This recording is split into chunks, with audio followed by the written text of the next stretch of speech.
Hello, guys, and good morning. I hope everyone is doing absolutely awesome today.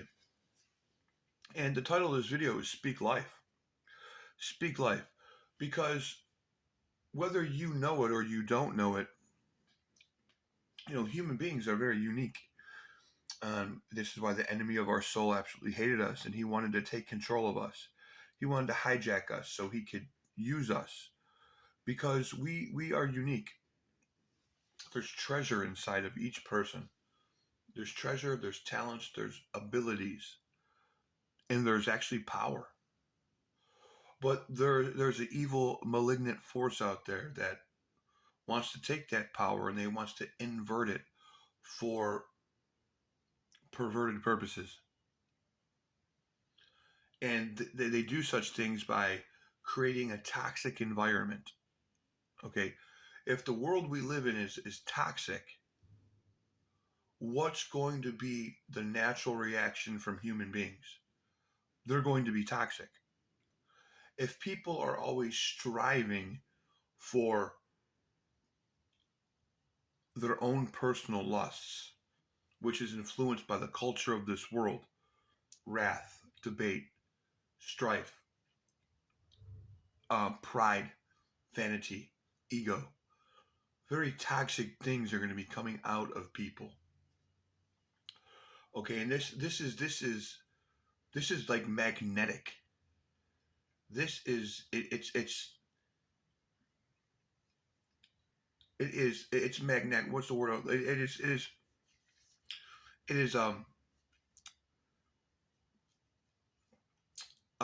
It can pass from one person to another. Man, I can feel it in the air today. Man, there's just something in there. You got a bad feeling about this stuff? It's from people and principalities, people that are controlled by evil demons and evil spirits. They just venom. Out of the mouth comes the contents of the heart. Okay? People speak things. They speak death all the time. So they create an environment which is full of death because they're being influenced by principalities and powers and rulers and spiritual wickedness in high places that creates a matrix of just ick, yuck. Okay, how are people ever supposed to be advanced when there's an oppressor over them? The oppressor of your soul and my soul. We need an environment where people are really getting the things that nourish them. Things like war and envy and wrath and debate and strife and hatred and manipulation and entertainment with evil sacrifices behind it, and people in clandestine and hidden cults and secret societies and that are talking to forces of evil. They're the problem.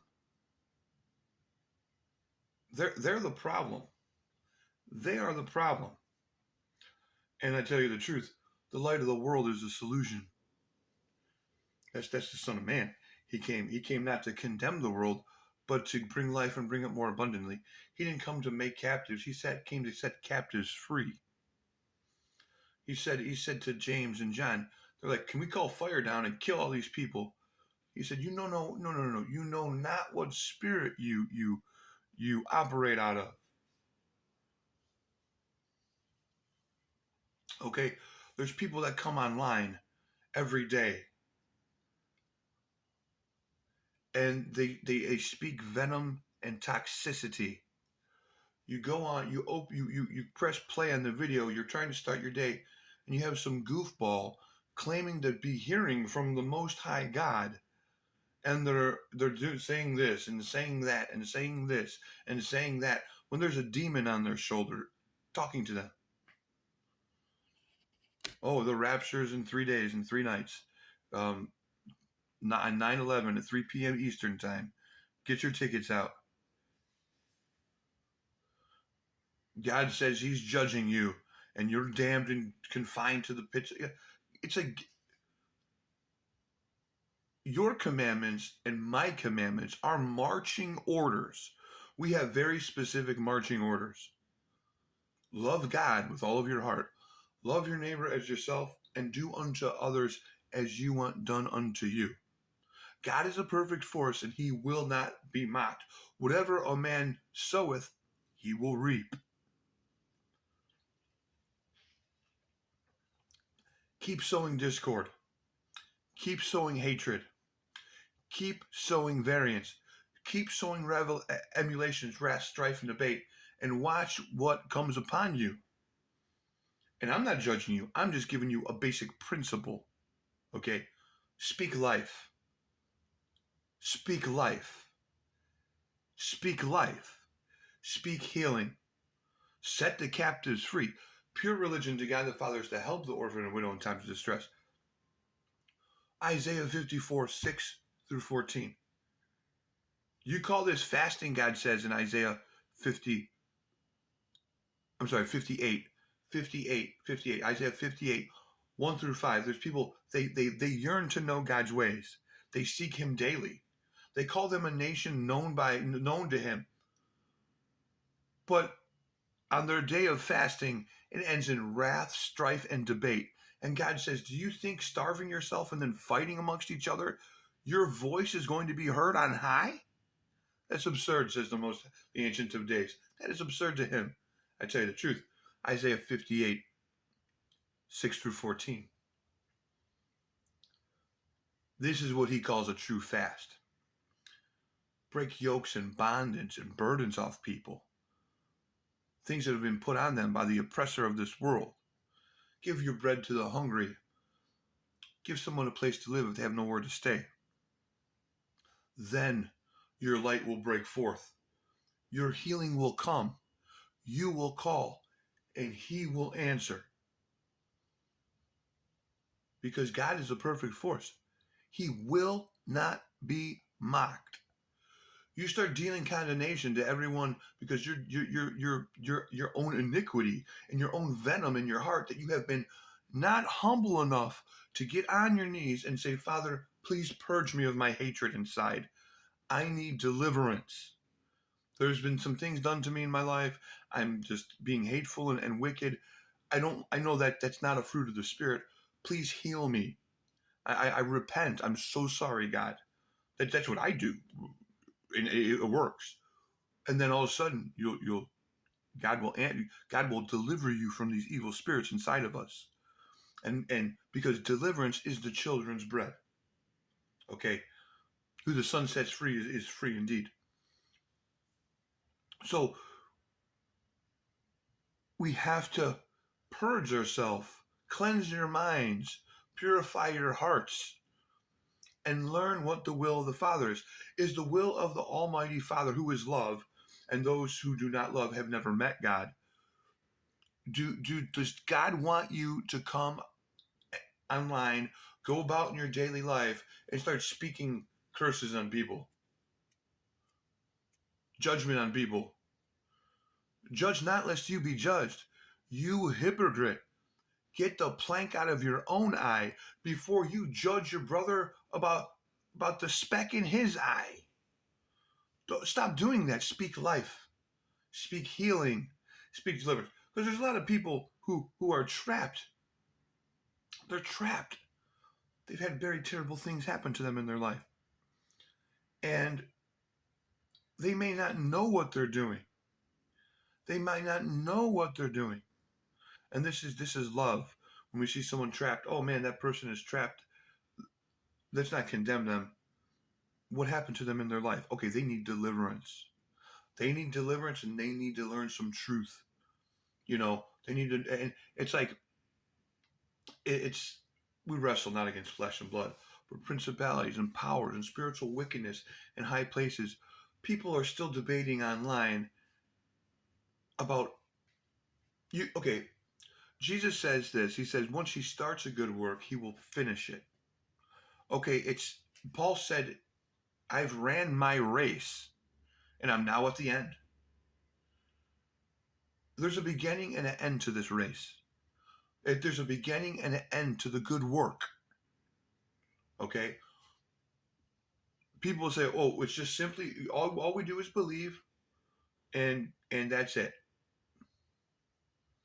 Well, the devils believe and tremble, and faith without works is dead. People don't understand the mechanics of the gospel. To understand how something works, you got to see what the program is. What's the mechanics? What is the purpose of the gospel? God says in Ezekiel 36, I will put a new heart and a new spirit in you so you can carefully follow. He said, I'm going to take your heart of stone, and give you a heart of flesh so you can carefully follow my laws and my decrees. Now, what are God's laws? When God's laws are boiled down, they're love. If you love, it's love God with all your heart and love your neighbor as yourself.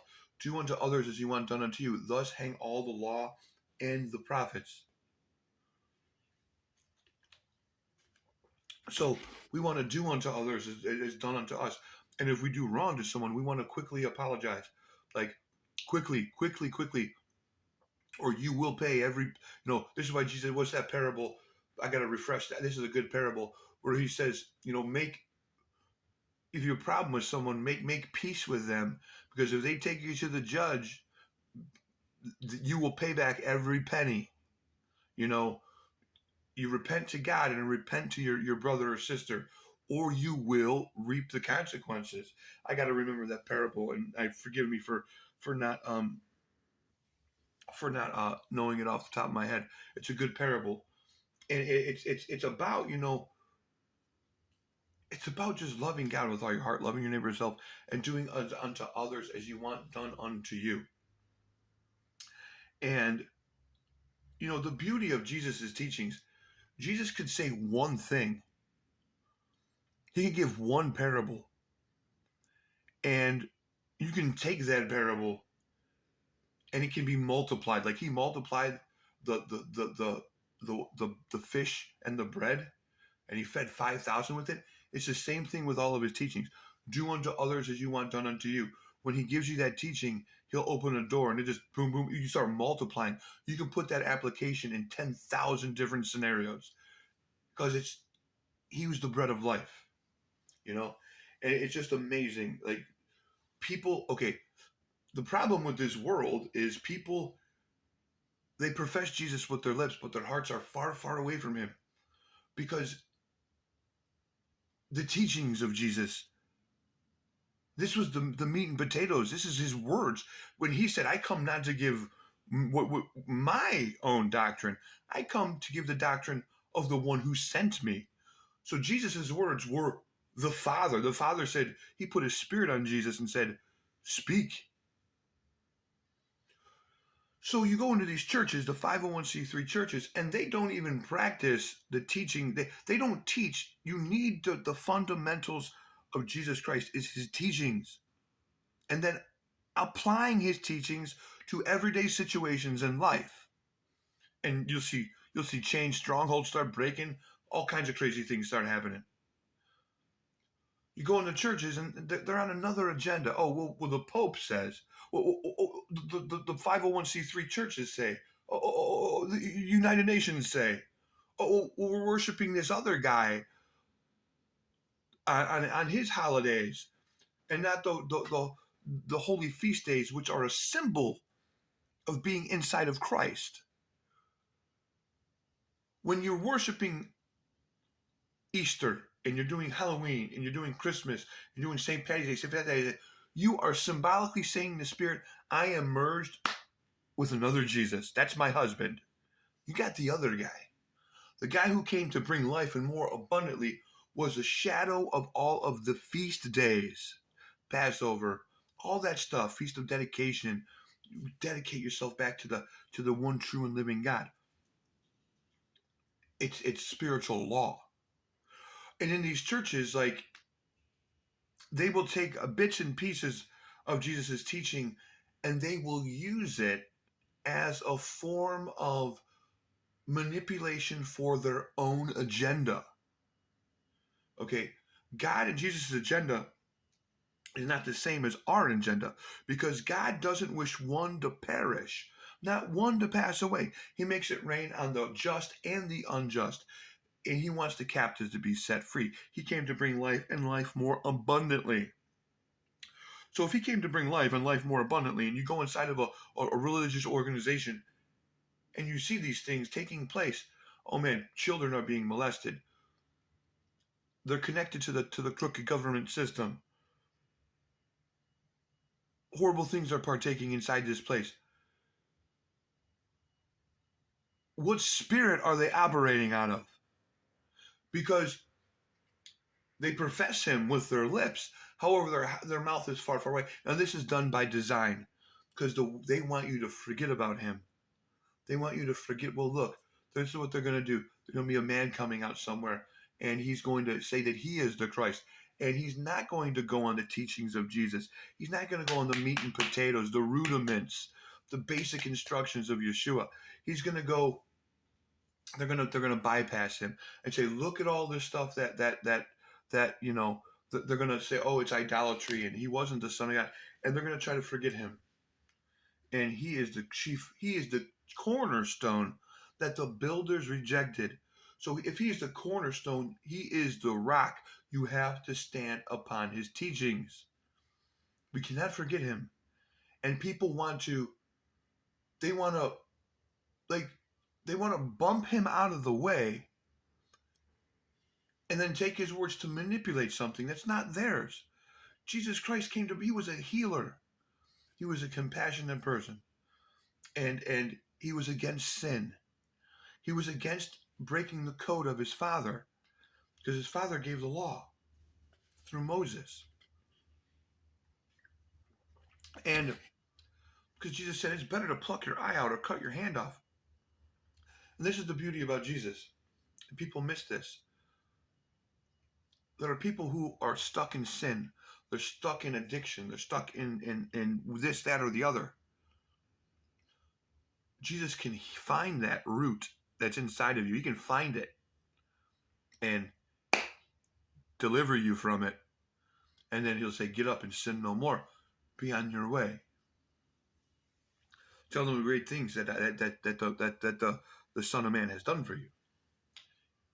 He's like a mechanic. He's a mechanic. He's a mechanic. He fixes things. He delivers things. He washes clean.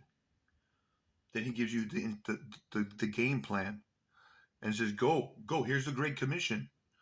He gives us the Great Commission. But he's that mechanic who will tune you up first. It's like he says, depart from me. I never knew you. Have you ever met him?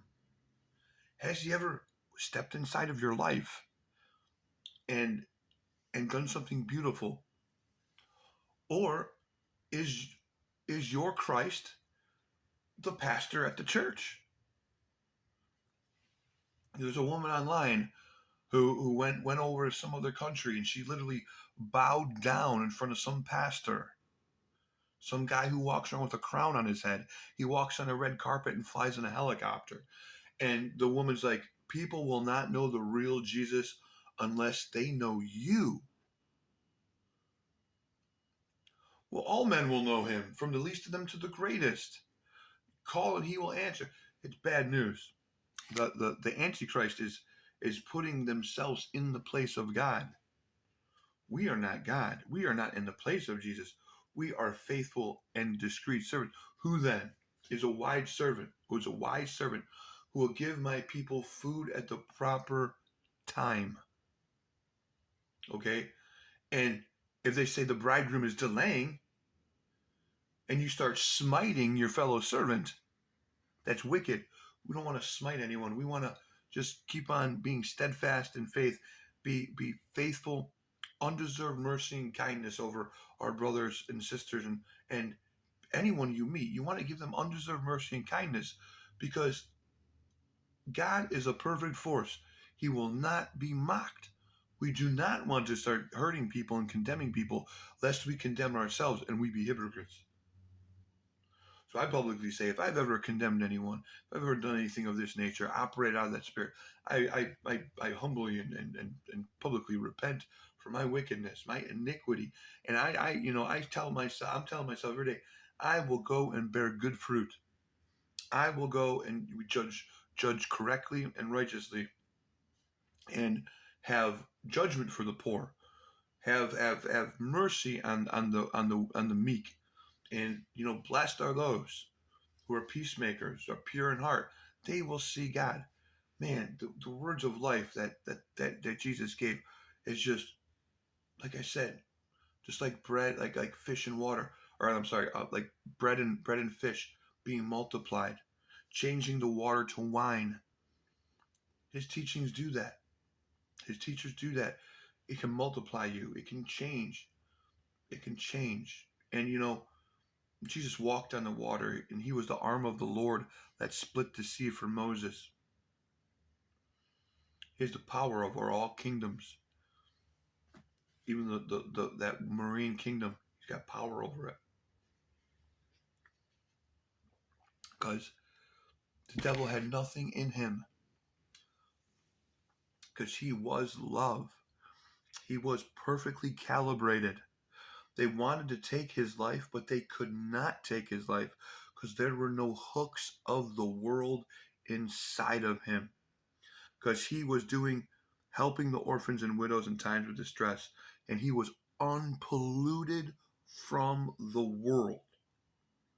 They couldn't touch him until he said, "Well, it's now time. I have completed the work that the Father has given me. The hour has come. Glorify me, Father." And they put him to death, and 3 days later, 3.5 days later, guess what happened? The stone was rolled. Guess who came strolling out? Yes, he did. Be blessed, guys. I love you very much. And remember, speak life. The message for today is speak life. Don't speak condemnation, lest you condemn yourself. Speak life. Give undeserved mercy and kindness, because I know you want undeserved mercy and kindness.